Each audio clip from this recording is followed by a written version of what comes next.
Daytona International Speedway is much more than just the home of NASCAR's biggest race. It's even hosted races involving personal watercraft and boats. That's because of Lake Lloyd, a man-made body of water inside the 2.5-mile oval track. Queen City News reporter Brett Baldick joins us from a much larger body of water this morning, the shores of the Atlantic. Brett, good morning. Tell us about Lake Lloyd's history.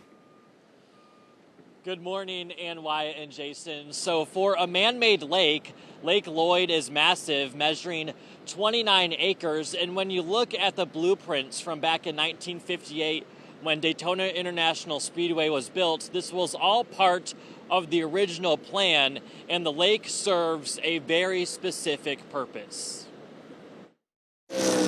Daytona International Speedway is known for speed, not serenity. But a route in the infield will bring you to relaxing Lake Lloyd. Originally stocked with 65,000 fish, the lake formed in 1958 when 29 acres of soil was removed to build the 31-degree banking of the speedway. The lake has a lot of legends. There's stories of golf carts being driven into the lake. Security has come a long way since the late 50s, and so has safety. 3 drivers hold the distinction of having their race car land in the lake. Now watch to the far left. Dave Stacy was the last to do it in the early 90s. Since then, the soft dirt berm has been replaced with solid walls, but not before sending some drivers a scare. There's a driver named Tiger Tom Pistone who could not swim, and he was afraid of going into the lake. And so Tom put oxygen tanks and an oxygen mask in his car. Luckily, safety mechanisms are no longer needed for an unplanned swim, but the lake remains a staple at the Speedway. The lake is really part of the character of Daytona. When you go to Daytona, it's the high banks, it's the grandstands, it's the racing, but it's also these little landmarks around the area, and the Lake Lloyd is certainly a great landmark there in the center of the track.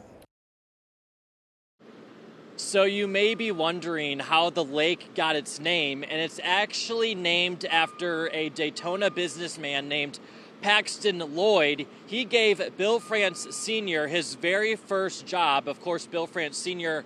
founded NASCAR and built Daytona International Speedway. The two became great friends, and to honor his friend, Bill France decided to name the lake Lake Lloyd when they built the Speedway back in 1958. And Jason, I know you're kind of like an outdoors guy, and I was out there yesterday. There are a ton of fish in there, as we mentioned, and a gentleman showed me all the pictures of the fish that he's caught so far this weekend, and he weighs all of them, and most of them are well over 1.5 pounds, so there are some large fish out there in Lake Lloyd. Back to you guys. Those are monsters. Those are monsters, Brett. I would love to be in a motorhome parked right next to that lake. That would be perfect. I do have a question, though. After watching that car slide into the lake, why did it take them so long to build a wall to prevent those cars from sliding in?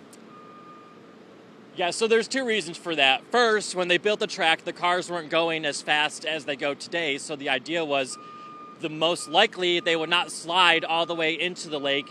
And then we mentioned 3 drivers have gone into the lake. Well, 2 of them happened in the 1960s, and then the next one did not happen until the 1990s. So they went 30-something years without a car going into a lake. But when that one happened in the 90s, they finally decided, hey, let's get rid of this berm and build an actual wall so we won't have any more drivers going into the lake and ruining their race cars, and let alone also having to get out and try to walk through the lake to get back to the shore. But coming up in our 8:30 half hour, there is a very busy day down at the Speedway today, and we'll also look back at the qualifying races that they had last night. There was a crash late in the race involving Kyle Busch. We'll talk about that, as well as break down the action coming up this weekend, because it's Friday.